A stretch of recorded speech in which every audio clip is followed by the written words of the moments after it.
L'intention était de résoudre un problème de marché qui était assez compliqué. On se parle de l'époque de 2010, quand le marché du sucre s'est ouvert aux distributeurs et où on avait les mêmes intervenants qu'aujourd'hui. Il y avait déjà Béguincet, Saint-Louis, donc Daddy. Et Daddy occupait la troisième position à l'époque et donc risquait fortement de disparaître des linéaires avec l'arrivée des marques de distributeurs.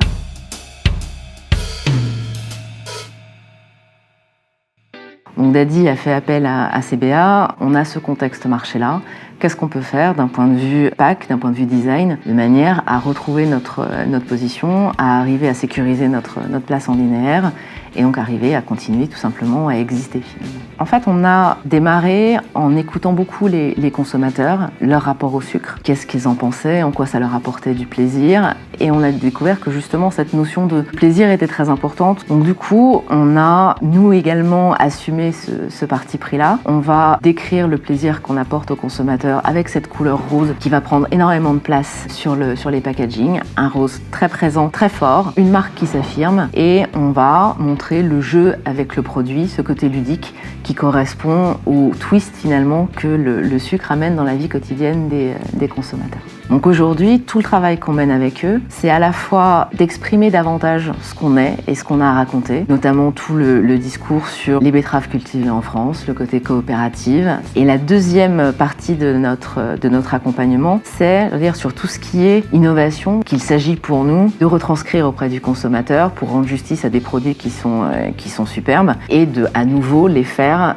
rentrer dans le quotidien des consommateurs pour apporter finalement cette génération 2 du sucre dans les foyers. On assume ce côté très présent de la marque qui prend toute sa place sur les packs, notre code couleur rose qui reste extrêmement présent et une présence produit qui est de plus en plus forte parce qu'encore une fois, on est leader. On a ce rôle de montrer notre produit, justement de se servir de l'ensemble du pack pour non seulement montrer l'esprit Daddy, ce côté irrévérencieux, décalé qui reste le nôtre, mais également amener du fond, du discours. On est très ancré dans des coopératives locales. On est très français, donc on le dit, on le montre à notre manière. Le premier résultat, et qui n'était pas le moindre, c'est que la marque a réussi à garder sa place en linéaire. On a réussi à sécuriser notre place et petit à petit, en 2015, et finalement en 15 ans, la marque non seulement n'est pas sortie, mais est devenue leader de sa catégorie. Aujourd'hui, on a 23% de part de marché et on est le référent du sucre sur la catégorie. Et si on est devenu leader, c'est aussi que les consommateurs se sont totalement appropriés cette marque, elle fait partie de leur quotidien. Encore une fois, c'est un référent. Notre signature est le monde est plus rose. Aujourd'hui, il y a 76% des Français qui se la sont appropriés, qui la connaissent. Là aussi, ça veut dire qu'on a réussi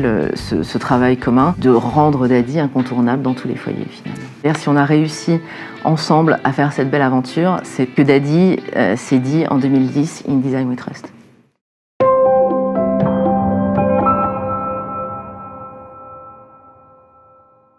Alors, on va la refaire.